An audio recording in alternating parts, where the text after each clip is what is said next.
bil ain wa hiya al musammah bil ainiyah. Tata cara membasuh najis apabila najisnya kelihatan bentuknya, yang mana najis ini dikatakan dengan najis ainiyah.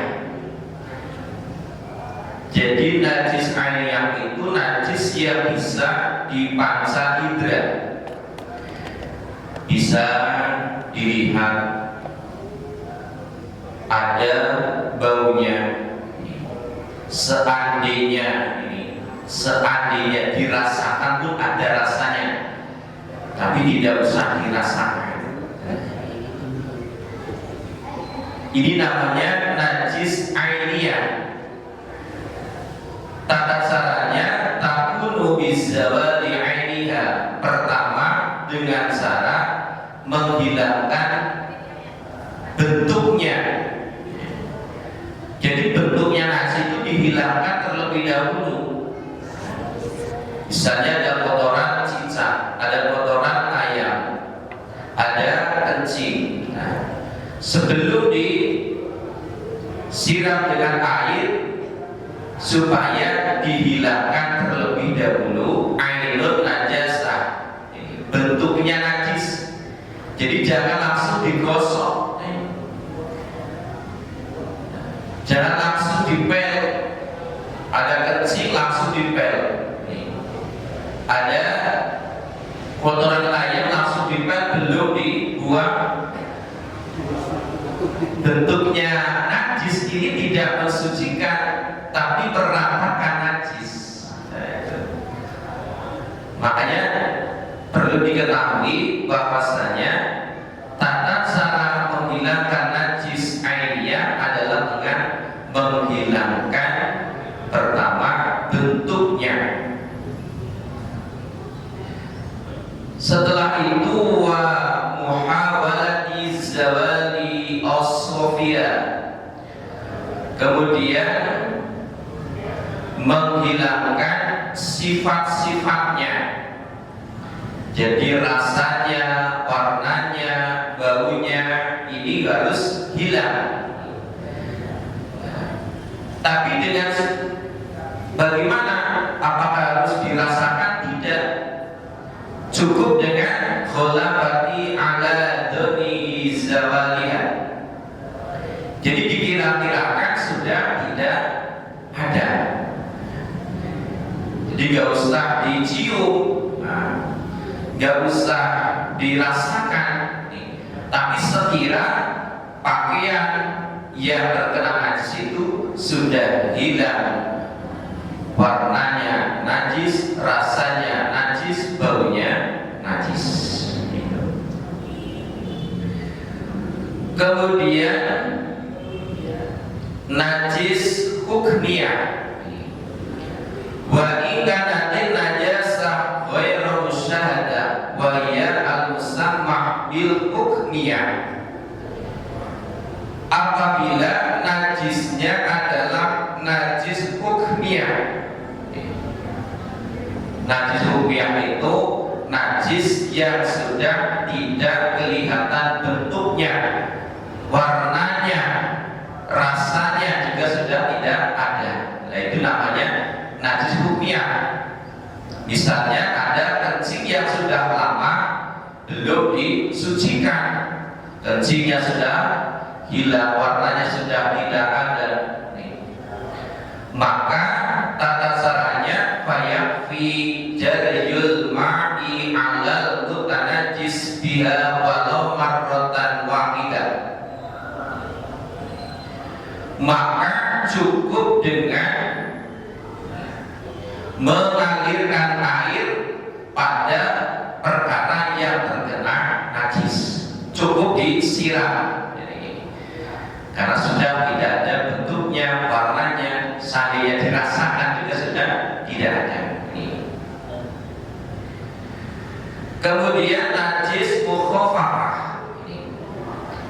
illa qala as-sabiy alladhi lam yakul at-ta'am ala jihati tawadi fa innahu yakuru bi rasil ma'i alaihi. Kalau najis mukhafafah, najis yang ringan, yaitu najisnya anak laki-laki ataupun bayi laki-laki yang belum mengkonsumsi selain air susu ibu dan belum berumur 2 tahun. Kenapa yang diringankan itu hanya bayi laki-laki? Karena kegemaran seseorang di Arab itu lebih suka menggendong bayi laki-laki daripada menggendong bayi perempuan. Yang sehingga kencingnya bayi laki-laki yang belum berumur 2 tahun dan belum mengkonsumsi selain air susu ibu dikatakan najisnya mukhafafah. Maka yadhuru bi rasil ma'alaihi, maka cukup dengan membersihkan air kepada najis tersebut. Kemudian yang terakhir adalah najis mughalladhah.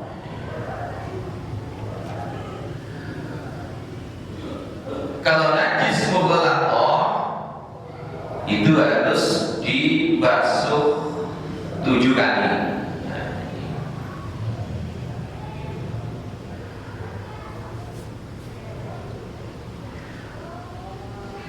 Wa yufsadul ina bi bulughil qalbi wal khizir sab'a maratin ihdahunna maskubatun biturab at-tahur. Jadi kalau ada najis mughalladhah seperti ada di sini jelaskan, wadah yang dijilat oleh anjing ataupun dijilat oleh babi, maka cara mensucikannya dibasuh 7 kali. Yang salah satunya dicampur dengan tanah ataupun debu yang suci dan mensucikan. Itu tentang najis mughalladhah. Kemudian tata cara mensucikan pakaian ketika airnya sedikit, ataupun membersihkan sayuran ketika menggunakan air yang sedikit. Tata caranya wa yustaratu fi ghustil mutanajjis wurudul ma'alaihi in kana qalilan. Disyaratkan di dalam membasuh najis ketika airnya sedikit, airnya cuma 1 ember yang kecil, maka tata caranya adalah airnya itu disiramkan ke pakaian ataupun sayuran yang terkena najis tersebut. Jangan sayurannya yang dimasukkan ke dalam ember. Itu tidak mensucikan najis, tapi meratakan najis ke sayuran tersebut karena airnya itu sedikit. Air sedikit adalah air yang kurang dari 2 kulang. 2 kulang itu ukuran 60 cm persegi. Nah, itu. Jadi kalau 60 cm persegi, nah, itu sudah 2 kulang.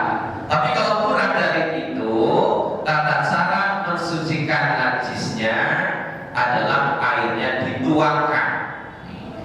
Jangan najisnya yang dimasukkan ke dalam air ataupun ke dalam ember. Tapi sebaliknya, kalau airnya banyak, airnya di baknya sangat banyak, maka boleh kita memasukkan pakaian yang terkena najis ataupun sayuran ke dalam air tersebut. Jemaah yang dimuliakan Allah Subhanahu yang saya bacakan bisa menambah ilmu, khususnya bagi saya sendiri, umumnya bagi para jemaah sekalian. Terima kasih atas perhatiannya. Mohon maaf atas segala kekhilafan. Wallahul muwaffiq ila